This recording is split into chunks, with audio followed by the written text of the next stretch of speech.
Amén. Señor, vivimos agradecidos por lo que tú has hecho en nuestras vidas y por nosotros.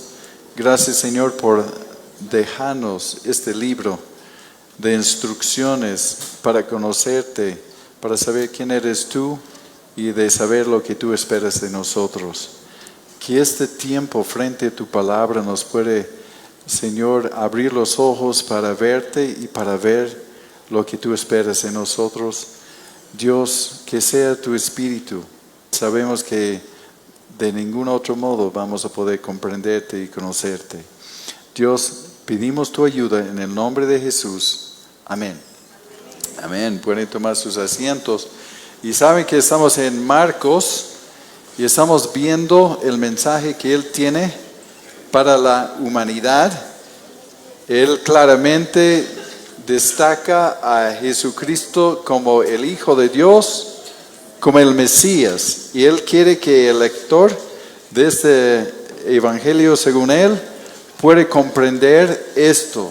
Jesús es el Señor, es el Mesías esperado, y también nos habla de la misión del Mesías, que es muy diferente de lo esperado. Jesús, cuando declaró que su misión era de morir, de sufrir, morir y resucitar, eso no entraba en el entendimiento de los que le esperaban. Y también de ser llamado seguidor de Cristo, nos invita a seguir sus pasos, y esos pasos son muchas veces de sufrir el mismo rechazo por su nombre, ¿no? En su nombre. Y Él dijo: venid en pos de mí, y niégase a sí mismo, tome su cruz y sígueme. Sígueme en este mismo camino. Y lo que estamos viendo en Marcos es que debemos vivir toda la vida a la luz del reino de Dios, en obediencia a Él, a su señorío. Y esto todos los días. Y estamos viendo las hostilidades en el mundo contra Jesús que van creciendo. Y eso implica que también habrá hostilidad hacia los seguidores de Él, ¿no? Y el diablo tiene siervos útiles para tratar de estorbar todo lo que Jesús vino para hacer. En el capítulo anterior, para mí lo destacable es, una de las cosas que me llama la atención es la higuera sin fruto. Sabemos que Jesús está en sus últimos momentos, días, horas antes de la cruz, y Jesús está hablando y dando un mensaje a los judíos que debieran haberle abrazado y reconocido. Está hablando y dando un mensaje a Israel y en especial a la cúpula de liderazgo que siempre está viendo cómo destruirle. Jesús era una amenaza, estaba amenazando su religión y sus posiciones y su poder. Era más popular que Él. Hablaba con más autoridad que ellos. Entonces Jesús habló de una higuera, y una higuera que tenía toda la pinta de ser sano y saludable, llena de hojas, pero no tenía fruto. Y esa es la descripción de Israel y de los líderes en particular, que tenían toda la pinta de religiosidad, pero no tenían nada de fruto. Y este ejemplo que nos va a dar, esta parábola, también que vamos a ver, va a confrontar en el capítulo 12 la hipocresía de los principales sacerdotes, de los ancianos y de los escribas, ¿no? Pero también es un mensaje para nosotros, porque hoy en día se ve la misma posición, mucha actividad, mucha hoja, pero poco fruto, ¿no? Entonces está dando un mensaje a los que que viendo no están viendo, no están pudiendo ver, ¿no? Entonces Jesús es opacado, su misión opacada por la fuerza de la religión y las ambiciones personales de este cúpula en particular. Entonces es una advertencia también para nosotros, para el pueblo de Dios, para asegurar que hay algún fruto. Y vamos a comenzar en Marcos 12, 1 y 2, donde dice: entonces comenzó Jesús a decirles por parábolas. Un hombre plantó una viña, la cercó de vallado, cavó un lagar, edificó una torre y la arrendó a unos labradores y se fue lejos.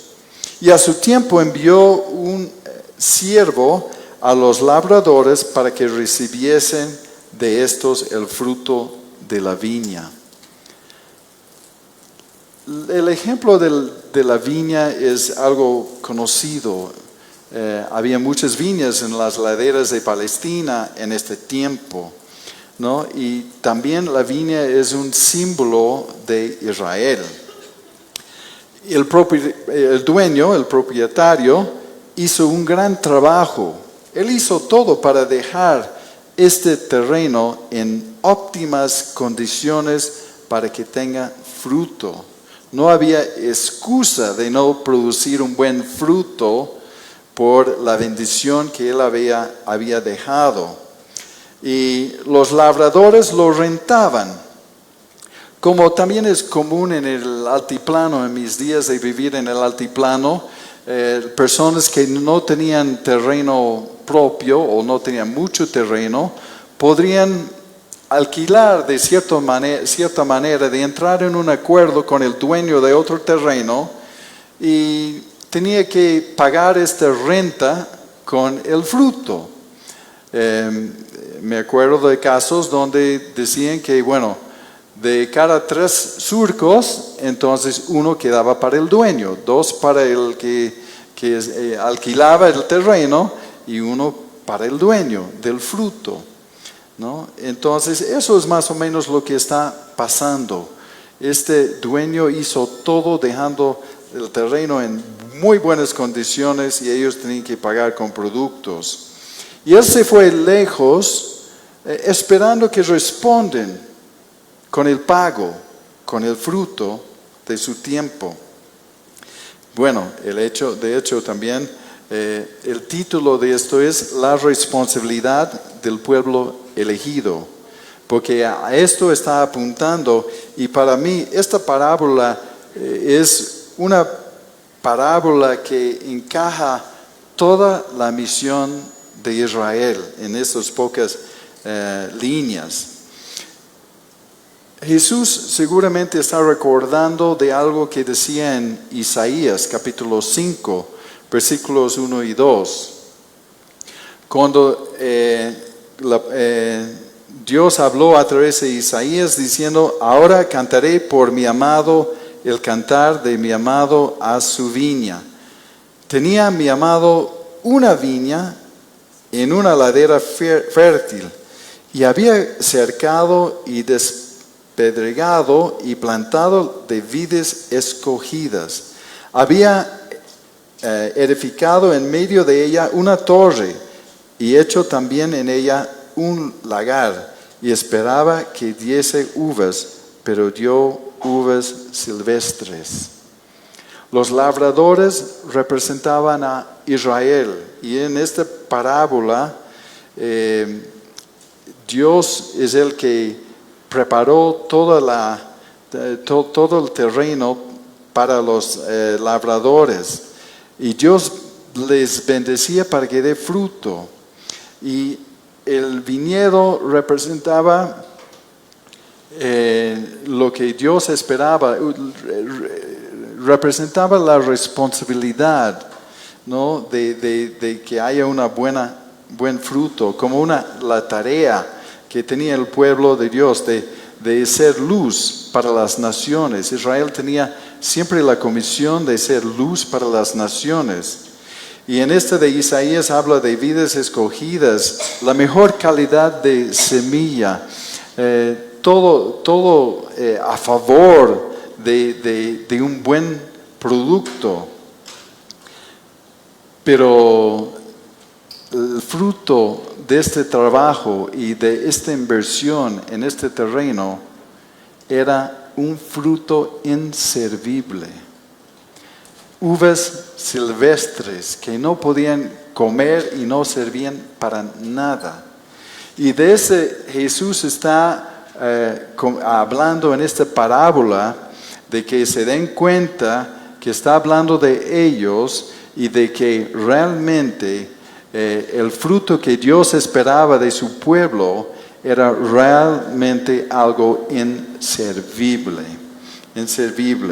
Y bueno, si uno ve los primeros 7 versículos de Isaías 5, verá que habla de lo que va a hacer con su pueblo, identifica estas uvas silvestres. Tenía un silbido, ¿no? Habla habla un poco de este fruto silvestre, estas uvas silvestres inservibles, lo identificaba con Israel y entonces hablaba del castigo que les iba a llegar por eso. Veremos los versículos 3 al 5 que dice: mas ellos, tomándole el siervo que iba a cobrar los frutos, él iba y decía: ¿dónde está el fruto? Y dice en el 12:3, mas ellos tomándole le golpearon y le enviaron con las manos vacías. Y volvió a enviarles otro siervo, pero apedreándole le hirieron en la cabeza y también le enviaron afrentado. Volvió a enviar otro y a este mataron, y a otros muchos golpeando a unos y matando a otros. Mientras el dueño estaba lejos, los labradores lo despreciaban. Hicieron la burla de él. Ocupaba su terreno que no les costaba nada, los grandes trabajos, y ellos disrespetaron, ¿no? ¿Es una palabra o no? No respetaron el dueño. Pero el dueño estaba bastante enterado, aunque lejos, estaba bastante enterado de lo que estaba pasando. Porque enviaba uno, recibía el reporte, enviaba otro, recibía el reporte. Entonces estaba involucrado de lo que estaba sucediendo en el viñedo, ¿no? Y siendo él generoso, él permitió esos labradores trabajar allá. Y aún así ellos negaron reconocer y pagar lo que correspondía. Y este ejemplo es lo que Dios hizo con Israel todo el tiempo a través de los profetas, ¿no? Dios, todos por décadas, por siglos, decía a Israel: ¿dónde está el fruto de su misión? ¿Dónde está el fruto y de ser luz para las naciones, bendición para todas las naciones? Porque en vez de ser luz para las naciones han sido oscuridad. Y Dios mandaba profetas tras profetas para llamar la atención, por amor. Él les amaba tanto que por amor les corregía, les confrontaba y les decía: vuelcan, den la vuelta, vuelven a mí, ¿no? Él dijo: si vuelven a mí, yo vuelvo a ustedes. Él quería el bienestar de ellos, pero eran muy rebeldes. Y nos dice en 2 de Crónicas 36, 15 al 16, antes de llevarles al cautiverio, decía: y Jehová, el Dios de sus padres, envió constantemente palabra a ellos por medio de sus mensajeros, porque él tenía misericordia de su pueblo y de su habitación. Mas ellos hacían escarnio de los mensajeros de Dios y menospreciaban sus palabras, burlándose de sus profetas, hasta que subió la ira de Jehová contra su pueblo y no hubo ya remedio. Bueno, ya les habían llevado en realidad a cautiverio. Llevó a Israel a cautiverio con los asirios en el año 622 antes de Cristo. Y bueno, Judá, como eran divididos los 12 tribus en dos, lo que dicen dos reinos, ¿no? Del norte y del sur de Israel o de Judá. Entonces Judá fue en realidad en 3 partidas, pero desde el año 607 antes de Cristo hasta el año 586 antes de Cristo, donde fue ya la destrucción de Jerusalén y donde llevaban el resto a Babilonia, ¿no? Por Nabucodonosor, algo así, ¿no? Entonces Dios está hablando a Israel aquí, en esta parábola, comparándoles a un pueblo rebelde, a este pueblo rebelde que no daba fruto. Y la respuesta de Israel siempre ha sido menosprecio a sus profetas, injusticia y también idolatría. Y Dios les llamaba la atención vez tras vez. Y por ser tinieblas en vez de luz para las naciones, Dios retiró su protección de ellos. Y Dios permitió que sus enemigos les vencen, ¿no? Y fueron vencidos por sus enemigos, fueron llevados a cautiverio. Y era una acción drástica, pero fueron advertidos muchas veces y no hicieron caso. Y Jesús está diciendo eso ahora a los judíos, a la cúpula religiosa, que mira, ¿dónde está el fruto? Dios ha ido tantas veces para hablarles y advertirles y no hay fruto. Su religión, su tradición no está produciendo el propósito de Dios, el fruto que Dios esperaba. Y peor, en el versículo 6 al 8 dice: por último, después de enviar esos siervos y de ser maltratados y matados algunos, entonces 6 al 8 dice: por último, teniendo aún un hijo suyo amado, lo envió también a ellos, diciendo: tendrán respeto a mi hijo. Mas aquellos labradores dijeron entre sí: este es el heredero, vengan, matémosle, y la heredad será nuestra. Y tomándole, le mataron y le echaron fuera de la viña. Bueno, eso es profético, porque todavía les faltan unos pocos días para que eso se cumple. Pero Dios envió a su Hijo para advertirles de nuevo. Envió a su Hijo para decir: ¿dónde está el fruto? Han sido tan bendecidos. ¿Dónde está el fruto? Jesús predice que Él sabía que pronto ellos le van a crucificar. Entonces, y los labradores eran necios por pensar que el dueño se daría por vencido y que no iba a tomar en cuenta todo esto. Pero sí. Spurgeon dijo algo muy interesante sobre esto. Y tiene su forma de escribir, es muy brillante. Y dice, bueno, el Hijo era el mensajero final. No habría otro más. Ya sea que ellos acepten el mensaje del Hijo o enfrentarían un cierto juicio. Y nos dice: si tú no escuchas al bien amado Hijo de Dios, entonces has rehusado tu última esperanza. Él es el ultimátum de Dios. Nadie más puede ser enviado. El mismo cielo no contiene mensaje más por ofrecer. Si Cristo es rechazado, la esperanza es rechazada. eso dice Spurgeon. Si rechazan el Hijo, aún hoy día cuando hay tanta hostilidad, no queda más remedio, no hay otra salida, no hay otra solución, no hay otro Salvador. Y vemos la seriedad de Israel. ¿Qué es lo que Dios esperaba del fruto?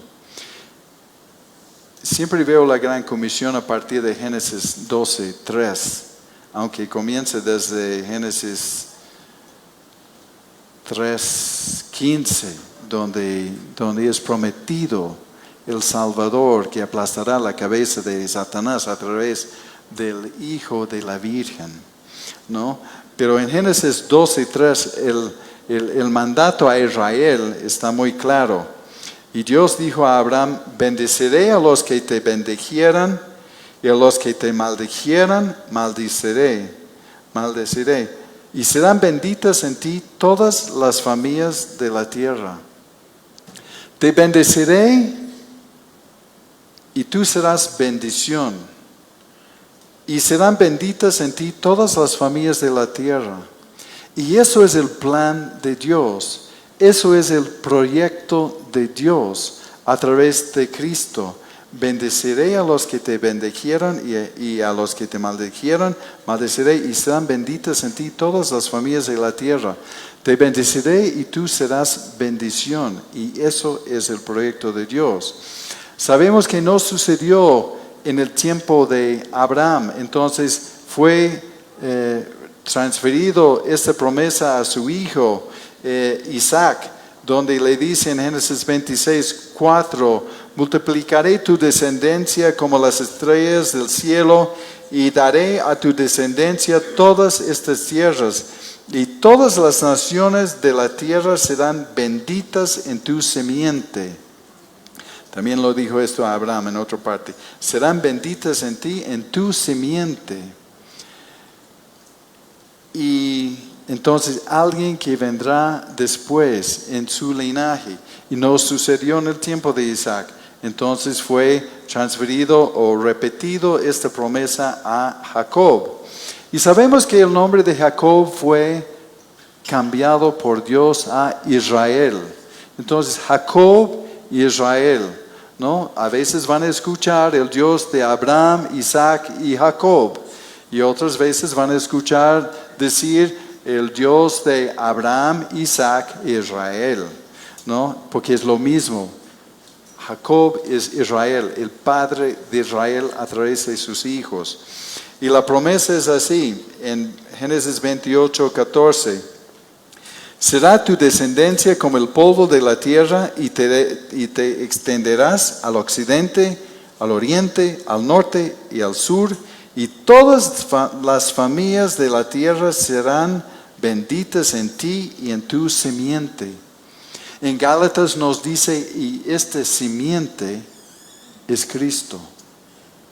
El simiente es Cristo. Entonces Dios utiliza a Israel como instrumento, y ellos se confundieron las cosas, ¿no? Primero leeré el Éxodo 19:5, que dice lo que Dios dice a Israel. Dice: si ahora ustedes prestan oído a mi voz y cumplen mi pacto, serán mi tesoro especial por encima de todos los pueblos, porque toda la tierra me pertenece. Ustedes serán para mí un reino de sacerdotes y un pueblo santo. Estas mismas palabras les dirás a los hijos de Israel. Israel iba a ser un tesoro especial encima de todos los pueblos, y serán un reino de sacerdotes y un pueblo santo, un pueblo especial, un pueblo santo apartado, y un reino de sacerdotes. Y el sacerdote tenía el oficio de compartir lo de Dios a los hombres y compartir lo de los hombres a Dios. Entonces ellos tenían una misión especial. Pero Israel pensaba y se confundía pensando que por ser llamado pueblo especial, que era el pueblo exclusivo de Dios. Y Israel no era el pueblo exclusivo de Dios, era el pueblo instrumento de Dios para lograr sus propósitos. Pero ellos no entendían esto y por eso Dios tuvo que mandar profetas vez tras vez y vez tras vez para decir, ¿dónde está el fruto? ¿Dónde está el fruto? ¿Cuándo van a ser ustedes sacerdotes para las naciones? ¿Cuándo ustedes van a ser este pueblo santo? Porque eran marcados por su rebeldía y su idolatría. Entonces, ellos se confundieron esto, ¿no? Eran el instrumento de Dios, no el pueblo exclusivo de Dios. Y el Salmo 67, versículos 1 y 2, aunque todo el Salmo, que es muy cortito, habla de esto, pero lo que Israel repetía y lo que dijo David es, Dios tenga misericordia de nosotros y nos bendiga, haga resplandecer su rostro sobre nosotros, para que sea conocido en la tierra tu camino, en todas las naciones tu salvación. No es que eran ignorantes a la misión. Ellos entendían muy bien cuál era su misión. Su misión era que sea conocido el camino de Dios en la tierra. Y en todas las naciones su salvación a través del simiente. Tenía que preparar el mundo para recibir el Salvador y ni ellos mismos reconocieron el Salvador. Fueron bendecidos para bendecir, pero no hubo fruto. Eran como esas uvas silvestres que no servían para nada. Era como esta higuera que era llena de hojas, pero con toda la apariencia de estar bien y sana y no tenía fruto. Y eso es lo que Dios está diciendo, Jesús está diciendo en esta parábola, que no eran ignorantes de la tarea, ¿no? Y cuando algunas veces Jesús mencionaba cómo Dios bendecía, digamos, los gentiles, los judíos rascaban sus vestiduras porque para ellos los gentiles eran despreciables y excluidos de las bendiciones de Dios. Cuando hablaba, por ejemplo, en Lucas 4 sobre la viuda de Sarepta de Sidón o de Naamán, ¿no? el sirio, entonces cuando hablaban y mencionaban Jesús, la bendición a ellos y no a los judíos, rasgaban sus vestiduras porque pensaban que eran el pueblo exclusivo y no asumían su misión de ser una bendición para las naciones. Y en Pentecostés, cuando nació la iglesia y vino cayó el Espíritu Santo sobre los judíos que venían de todas las partes, que hablaban otros idiomas porque nacían y crecían en otras regiones. Entonces, en Pentecostés, cuando nació la iglesia en el nuevo tiempo, lo primero que trajo el Espíritu Santo eran las lenguas, para que todos ahí presentes, y hay una lista de todos los idiomas que habían ahí, que todos escuchaban a los apóstoles en su propio idioma, ¿no? No importa qué idioma entendían, ellos entendían en su propio idioma. El Espíritu Santo dio una señal de que esta palabra es para las naciones. Porque para los judíos Dios solamente hablaba en hebreo o arameo. Dios solamente hablaba a su pueblo en hebreo o en arameo. Y entonces cuando escuchaban todos, oían la palabra en su propio idioma, han dicho, ¿qué es esto? Dios nos está hablando hasta nuestros propios idiomas. Y una señal para decir que, bueno, los judíos no captaron la idea de las naciones eran totalmente irresponsables en su tarea, no hubo fruto y Dios está diciendo, bueno, aquí un nuevo comienzo y que entienden que la palabra de Dios es para los gentiles y es para todos. Entonces, eso es el mensaje que Jesús está diciendo. Entonces, en Marcos 12:9 dice, ¿qué pues hará el Señor de la viña? ¿Qué hará pues el Señor de la viña? Vendrá y destruirá a los labradores y dará su viña a otros. Acuérdense lo que leímos en Éxodo 19:5 sobre Israel siendo el pueblo escogido, el tesoro especial de Dios, un reino de sacerdotes para anunciar a Dios, presentar a Dios al pueblo. Y mira lo que dice en 1 de Pedro 2:9. Y es otra versión, pero dice, y cantamos esto, ¿no? En esta canción, somos el pueblo de Dios, ¿no? Para anunciar las virtudes de aquel que nos salvó. Y dice, pero ustedes son linaje escogido, real sacerdocio, nación santa, pueblo adquirido, para que anuncien las virtudes de aquel que los ha llamado de las tinieblas a su luz admirable. Estas palabras eran reservadas para Israel, pero aquí en Marcos 12, versículo 9 dice, destruiré a los labradores y dará su viña a otros. Como Israel no produjo fruto en esta viña, entonces Dios escoge otro pueblo, lo entrega la viña y la bendición para que haya fruto.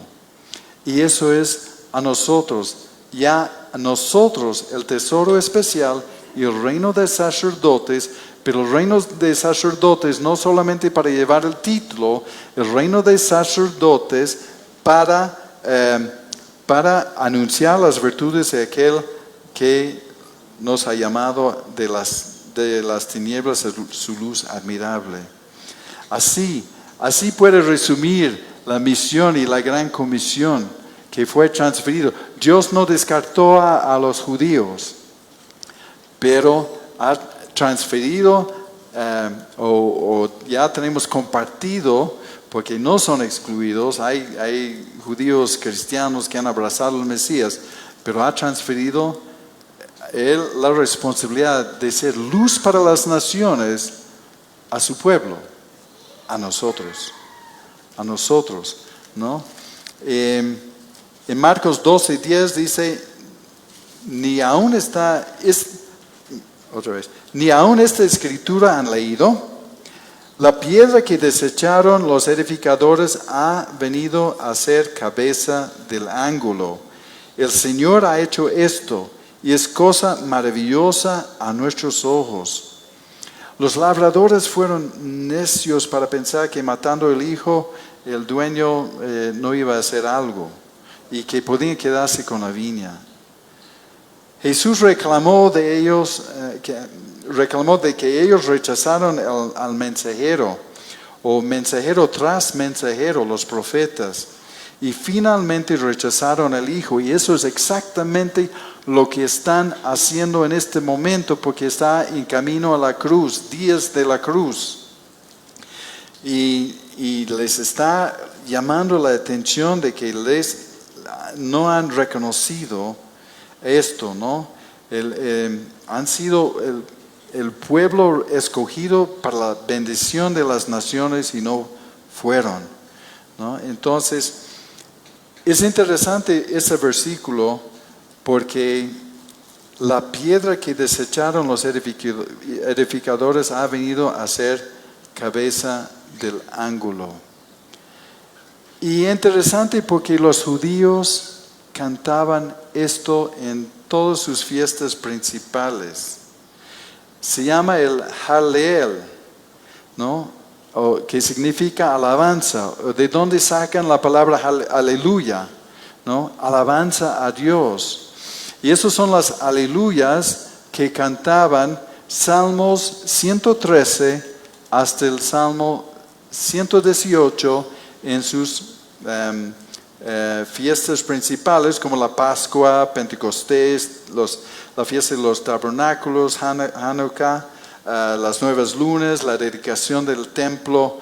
En todos estos, ellos repetían esta frase. Y teniendo esta frase en su boca, cantando esto, hablando de la esperanza, desecharon la piedra angular, ¿no? Entonces, las líneas centrales, digamos, del Salmo 118, digamos, sobre esto, la piedra que desecharon los edificadores ha venido a ser cabeza del ángulo. También dice, este es el día que hizo Jehová, nos gozaremos y alegraremos en él. Está hablando de todo esto mesiánico con la esperanza del Mesías. Lo cantaban, lo repetían varias veces al año. Decía, oh Jehová, sálvanos ahora, te ruego. Y eso es donde cantamos nosotros, Hosana. Hosana es, ¿no? Ven, sálvanos pronto.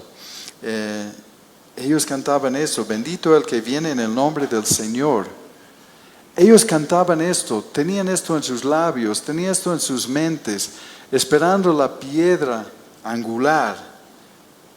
Y cuando estaba frente a ellos, la desecharon, ¿no? Cantaban, pero no reconocieron que aquel que estaba en medio de ellos era esta piedra angular, ¿no? Cantaban alabanza correcta, pero no reconocieron el Mesías correcto, ¿no?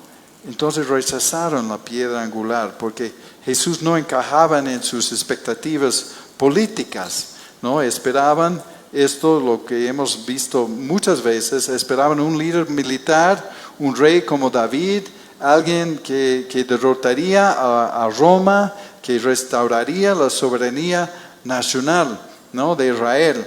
Entonces, por eso Jesús no fue aceptado, no fue recibido.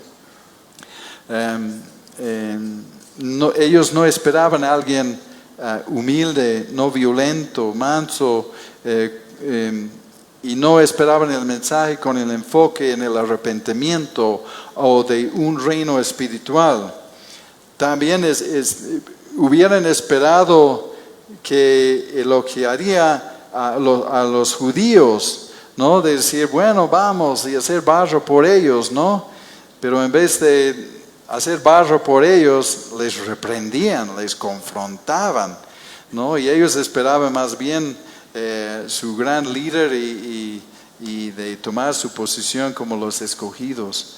Y Jesús no dio este mensaje. Por eso fue rechazada la piedra angular.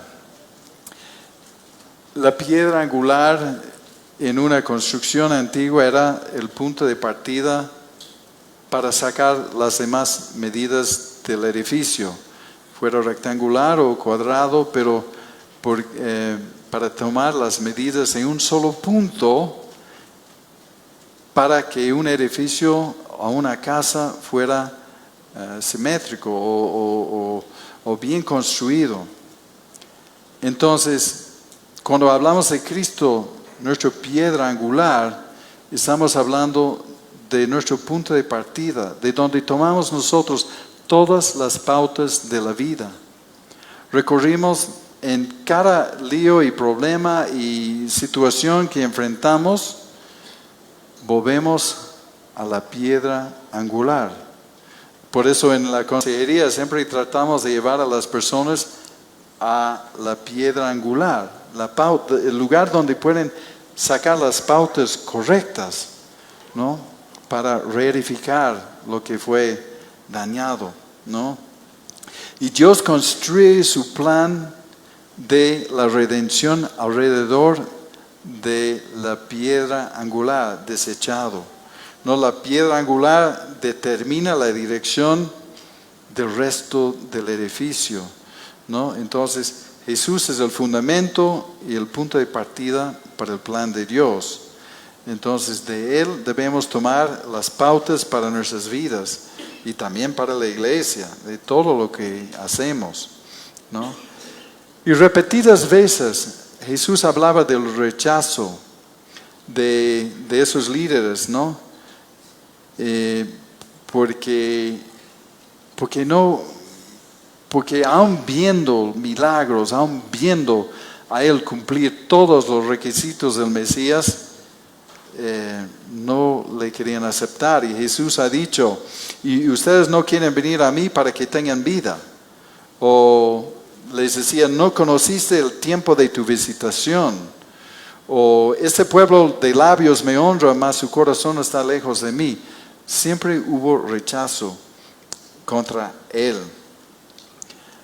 Cuando llegamos al 12, capítulo 12, versículo 12, decía, y procuraban prenderle porque entendían que decía contra Él o contra aquellos aquella palabra. Ellos entendían que Jesús decía contra ellos esta parábola, que ellos son los sin fruto y ellos son los desechados. Ellos son los que no reconocieron el plan de Dios, ¿no? Entonces entendían que decía contra ellos aquella parábola, pero tenían la multitud, temían ellos a la multitud, y dejándole se fueron. Y vimos la higuera en el capítulo anterior, que ellos entendían Isaías capítulo 5, de que ellos eran las uvas silvestres en esta parábola. Y ahora esto, ¿no? Y ellos fueron traspasados hasta el corazón y fueron condenados por el Espíritu Santo. Ellos reaccionaron a la condena del Espíritu Santo al rechazar y no recibir. Y ellos tramaron a asesinar a Jesús en lugar de arrepentirse delante de Él. Y eso es esta parábola que realmente encaja y encierra lo que era Israel. Lo que el mensaje que Jesús tenía para ellos, que esperaba fruto y no hubo. Pero ahora nos transfirió la responsabilidad a nosotros y nos puede estar diciendo, ¿dónde está el fruto? ¿Dónde está el fruto?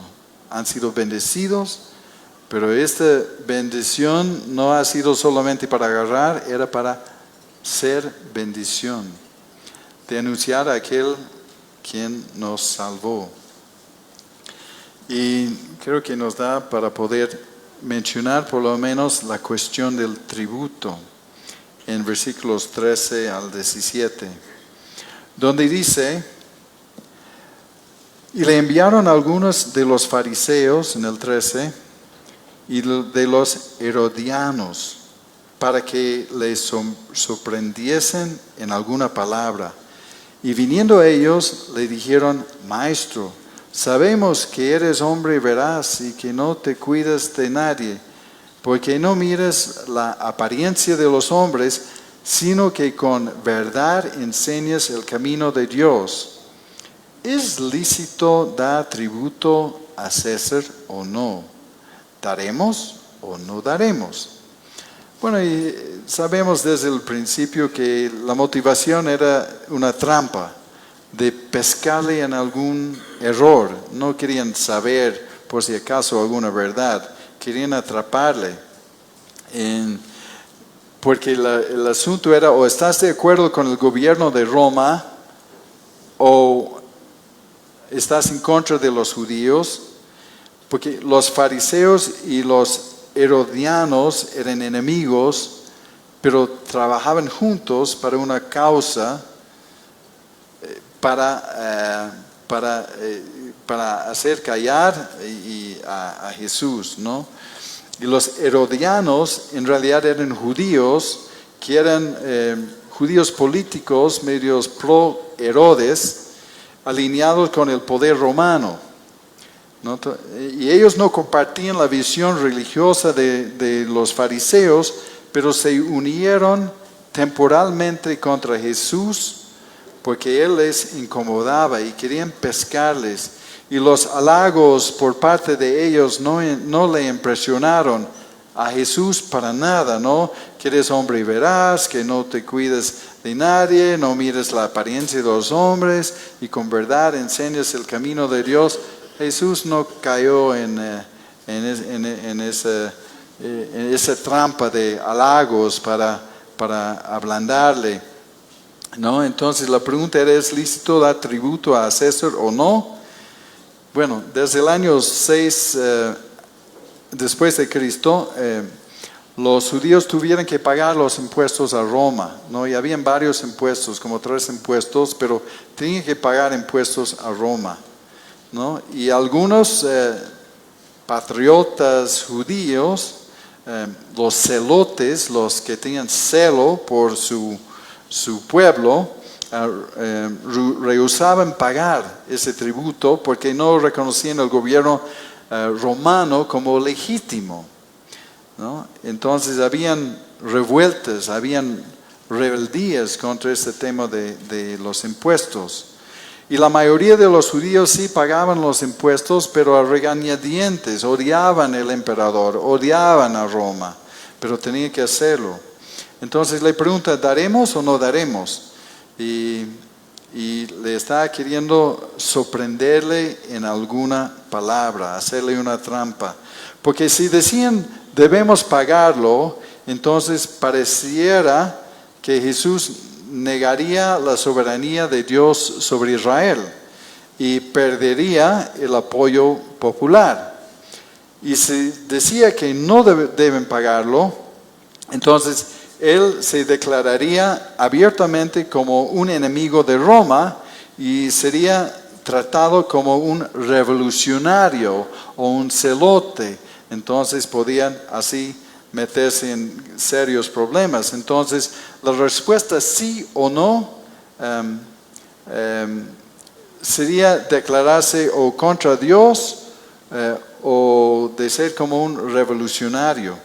Entonces era una trampa, pero él sabiamente ha contestado. En el 12 al 17 dice, mas él, Jesús, percibiendo la hipocresía de ellos, les dijo, ¿por qué me tientan?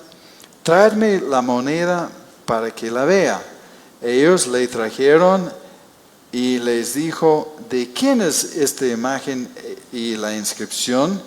Ellos le dijeron, de César. Respondiendo Jesús les dijo, dad a César lo que es de César y a Dios lo que es de Dios. Y se maravillaron de él. Les hizo saber que ellos jamás podían hacerle caer en una trampa, ¿no? El denario mostraba la cabeza del emperador Tiberio, el emperador romano. Para algunos judíos eso era como idolatría, como tenían su asunto de no tener imágenes delante de él. Para ellos eso era un problema.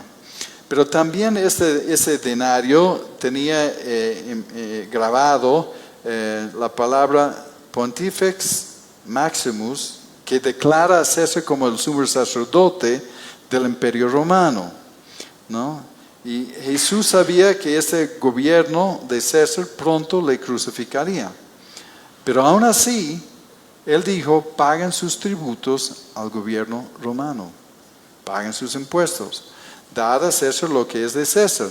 Si tomamos ventaja de los beneficios del gobierno, estamos obligados a someternos al gobierno, ¿no? Nadie le gusta pagar impuestos, no es agradable, ¿no? Pero si tomamos ventaja de los beneficios del gobierno, estamos obligados a someternos al gobierno, siempre y cuando no va en contra de los principios de Dios, ¿no? De manera sencilla, Dios está diciendo, debemos pagar nuestros impuestos, ¿no? Queriendo o no, debemos hacerlo. Y bueno, y pena que esta inversión de impuestos no tuviera mejor fruto con nuestros gobernantes muchas veces, ¿no? Bueno, es un punto aparte. Pero el Antiguo Testamento prometía la bendición o la advertencia de la maldición. Si Israel hubiese sido fiel a Dios, ellos jamás hubieran tenido que rendir nada ante César. Si uno se acuerda de Deuteronomio 28, comienza diciendo: si oyeres atentamente a mi voz y pongas mi palabra por obra, entonces te vendrán todas estas bendiciones. Serás la cabeza, no la cola, ¿no? Y en varias ocasiones habla de que estarán encima de sus enemigos. Dios derrotará a tus enemigos, y habla también de la prosperidad en eso. Pero esos son unos pocos versículos, y todo el resto de Deuteronomio 28 dice: y si no oyeres y no obedeces la palabra que yo les digo hoy, entonces como 3 veces más del texto está dedicado a la maldición que caería sobre ellos, y parte de esta maldición era de que serán gobernados por otros. Y eso es lo que están viviendo por su desobediencia. Están pagando tributo a César porque han perdido el dominio por dar la espalda a Dios. Pero también Jesús dice: y a Dios, dar a Dios lo que es de Dios, ¿no? Y Jesús llevaba su imagen. Y ellos no lo reconocieron, ¿no? Porque Jesús dijo: dar a César lo que es de César y a Dios lo que es de Dios. La moneda llevaba la imagen de César, pero Cristo lleva la imagen de Dios. Jesús dijo: si quieres ver al Padre, mírame a mí, ¿no? Porque somos uno. Jesús ha dicho: si quieres ver al Padre, yo llevo la imagen perfecta del Padre. Y Jesús está diciendo a ellos indirectamente que Él lleva la imagen de Dios. ¿Por qué no le reconoces? ¿Por qué no le reconoces? Entonces, Jesús era el portador de la imagen misma de Dios. Entonces, aun a pesar de que llevaba su imagen, le rechazaban. Rechazaban la piedra del ángulo, como les dijo en la parábola. Rechazaron la piedra del ángulo. Y Jesús, con toda su sabiduría, daba una respuesta que distingue la jurisdicción de los 2 imperios, el imperio del cielo y el imperio de la tierra. Y no podían atraparle, y se maravillaron de él. Y siempre se maravillaban de él y no le hicieron caso. Impresionados por él, pero no cambió nada, ¿no? Y luego torcían esta respuesta, porque en Lucas 23:2 decían, al acusar a Jesús, decían: Jesús ha dicho que ha prohibido dar tributo a César, ¿no? Cuando ha dicho todo lo opuesto. Ha dicho dar a César lo que es de César. Pero siempre hay personas expertas en torcer la palabra para hacerlo decir lo que quieren. Y eso es lo que han hecho, ¿no? Así que hasta los enemigos, hemos visto, los fariseos y los herodianos se unían para atrapar a Jesús.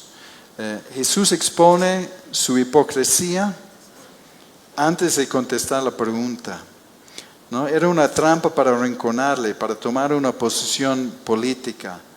Y él rehúsa permitir que la política terrenal define su misión, ¿no? La manipulación política fue disfrazada como una pregunta teológica, ¿no? Y hay que tener peligro cuando las escrituras son usadas como una arma para conseguir algo, ¿no? La moneda que llevaba la imagen de César, Jesús dijo: dalo a él. Pero Jesús lleva la imagen de Dios. entonces debemos darle a Él, a nuestras vidas, porque a Él le pertenecemos. Entonces los cristianos son llamados a participar responsablemente en la sociedad, pero nunca dejar que la sociedad define nuestra identidad, ¿no? El reino de Dios no es izquierda ni derecha, es de arriba, ¿no? Y para concluir, estamos compartiendo sobre la responsabilidad del pueblo elegido. Tenían una responsabilidad, fueron bendecidos para bendecir. Y Dios era paciente, y Dios es paciente con su pueblo, pero esa paciencia no durará para siempre, ¿no? Su pueblo tenía una misión y tenemos una misión. Han sido bendecidos para bendecir y ellos fallaron miserablemente y no hicieron caso a la palabra de Dios, a los mensajeros, a los profetas que les decía vez tras vez, arrepiéntanse, vuélcanse a Dios y Dios se va a volver a ustedes, ¿no? Dios les amaba, les ha dado muchas advertencias, como nos da muchas advertencias, nos confronta con la palabra y tiene paciencia, pero esta paciencia no será para siempre, ¿no? Entonces Dios sigue enviando mensajeros, ¿no? Para dar su palabra, y envió a su Hijo como su último acto de gracia. Ya no hay más remedio. Si rechazamos el Hijo, no hay más remedio para nosotros, ¿no? Y la paciencia de Dios no significa aprobación. Cuando vimos la viña, hemos visto que Dios da todo lo necesario para producir un buen fruto. Los labradores disfrutaron de las bendiciones, pero rechazaron el dueño, ¿no? Y creo que hay muchos en este mundo ya disfrutan de las bendiciones de Dios, pero rechazan al dueño y no hay fruto. Y los siervos representando los profetas fueron ignorados, abusados y matados, ¿no? El Hijo es la última apelación de Dios, ¿no? La última apelación de Dios. Y habrá un juicio al final si no le hacemos caso, ¿no? Y en toda esta parábola nos da una tarea. Dios dice, ustedes han escuchado 500 sermones, ¿dónde está el fruto? Es para mí también. Cuando nos reunimos con Javier, con Víctor, no sé, ellos acordarán cuántas veces yo digo, ¿dónde está el fruto? ¿No? Siempre debemos evaluarnos, debemos pensar, debemos ser honestos con nosotros mismos y decir dónde está el fruto. Y hay fruto. Podemos enumerar varias ocasiones y cosas de fruto, pero siempre pienso que Dios podía haber esperado más. Creo que Dios podía haber esperado más de mí, ¿no? Creo que Dios puede haber esperado más de nosotros. Porque nuestra misión es de que somos el linaje escogido, real sacerdocio, nación santa, pueblo adquirido para que anuncien las virtudes de aquel que los ha llamado de las tinieblas a su luz admirable. Ellos cantaban alabanzas en el Hallel, ¿no? En los aleluyas, en los Salmos 113 hasta el 118. Repetidas veces alabanzas a Dios, pero no se dieron cuenta que la piedra angular estaba frente a ellos, ¿no? Jesús, y en la moneda hemos visto que Jesús lleva la imagen de Dios, y eso demanda nuestra sumisión a Él. Debemos dar a Dios lo que es de Dios. La paciencia de Dios es grande y debemos responderle mientras el Hijo sigue hablando. Les voy a invitar a ponerse de pie y realmente esperar que la predicación de la palabra también puede producir algún fruto.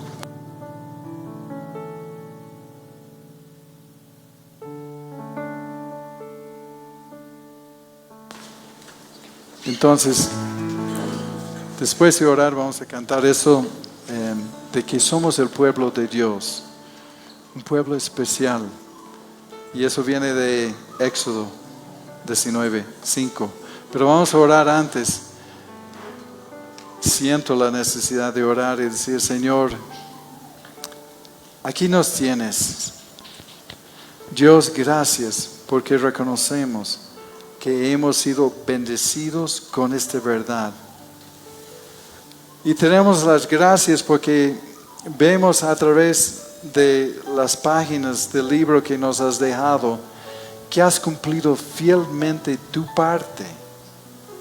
Y Dios, queremos reconocer, entender y comprometernos a nuestra parte.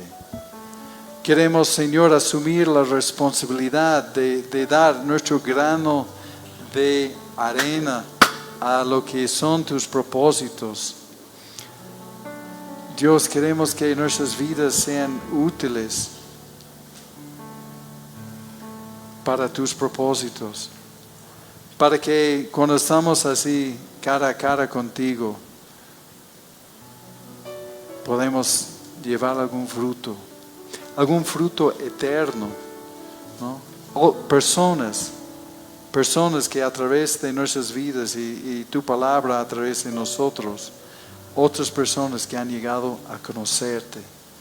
Danos la valentía de anunciar tu verdad en una cultura, comunidad, nación, mundo entero hostil hacia la verdad. Danos la sabiduría de contestar y hablar con sabiduría de lo alto, no terrenal. Danos, Señor, la fortaleza, la valentía y el discernimiento para ver las oportunidades que nos rodean todos los días. Eso te pedimos, Señor. Y ayúdanos, Señor, a entender los tiempos que estamos viviendo. Creo que todos concordamos de que tu venida está más cerca cada día. Y Dios, no puedo terminar sin orar por Bolivia, por lo que estamos viviendo. Sabemos que el mundo entero está en problemas, pero nosotros, permítenos vivir en paz.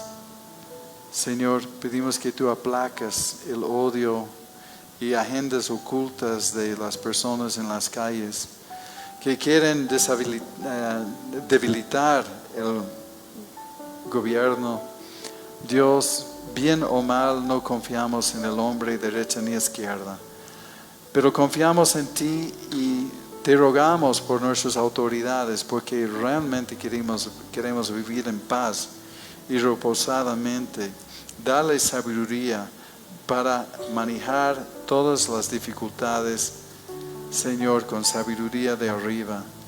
Permítenos, Señor, vivir unos años de paz y de bendición. Libéranos del mal. Lo pedimos todo esto, Señor, en el nombre de Jesús. Amén.